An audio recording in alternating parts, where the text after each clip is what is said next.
హైదరాబాద్ ప్రజాభవన్లో CM Revanth Reddy YSR photo exhibition పరిశీలిస్తున్నారు. ఆ దృశ్యాలు మనం లైవ్ లో చూస్తున్నాం. దివంగత సీఎం వైఎస్ఆర్ 75వ జయంతి వేడుకల సందర్భంగా రేవంత్ రెడ్డి ఫోటో ఎగ్జిబిషన్ పరిశీలిస్తున్నారు. అంతకుముందు పంజగుట్ట చౌరస్తాలో వైఎస్ విగ్రహానికి సీఎం రేవంత్ రెడ్డి నివాళులర్పించారు. ప్రజాభవన్లో వైఎస్ఆర్ ఫోటో ఎగ్జిబిషన్ కూడా ఏర్పాటు చేశారు. ఆ ఎగ్జిబిషన్ ను సీఎం రేవంత్ రెడ్డి పరిశీలిస్తున్న దృశ్యాలు మనం చూస్తున్నాం. గాంధీభవన్లో కూడా వైఎస్ఆర్ కు నేతలు నివాళులర్పించనున్నారు. ఇక పంజగుట్టలో వైఎస్ఆర్ విగ్రహానికి సీఎం రేవంత్ రెడ్డి నివాళులర్పిస్తున్న దృశ్యాలు స్క్రీన్ మీద మరోవైపు మనం చూస్తున్నాం. ఇంకొక వైపు ప్రజాభవన్లో వైఎస్ఆర్ ఎగ్జిబిషన్ అంటే ఫోటో ప్రదర్శనను సీఎం రేవంత్ రెడ్డి పరిశీలిస్తున్న దృశ్యాలు మనం చూస్తున్నాం.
తెలంగాణ ముఖ్యమంత్రి రేవంత్ రెడ్డి ఇవాళ ఏపీకి వెళ్లనున్నారు. ఉమ్మడి రాష్ట్ర దివంగత ముఖ్యమంత్రి వైఎస్ రాజశేఖర రెడ్డి 75వ జయంతి కార్యక్రమానికి రేవంత్ హాజరు కానున్నారు. వైఎస్ఆర్ కుమార్తె ఏపీసీసీ అధ్యక్షురాలు వైఎస్ షర్మిల ఆధ్వర్యంలో మంగళగిరిలోని సీకే కన్వెన్షన్ హాల్లో ఈ కార్యక్రమాన్ని నిర్వహిస్తున్నారు.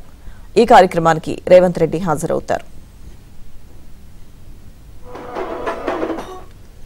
సాయంత్రం 4 గంటలకు సీఎం రేవంత్ రెడ్డి ప్రత్యేక విమానంలో విజయవాడకు వెళ్లనున్నారు. అక్కడి నుంచి వైఎస్ఆర్ జయంతి వేడుకలు జరిగే మంగళగిరికి రోడ్డు మార్గంలో చేరుకోనున్నారు.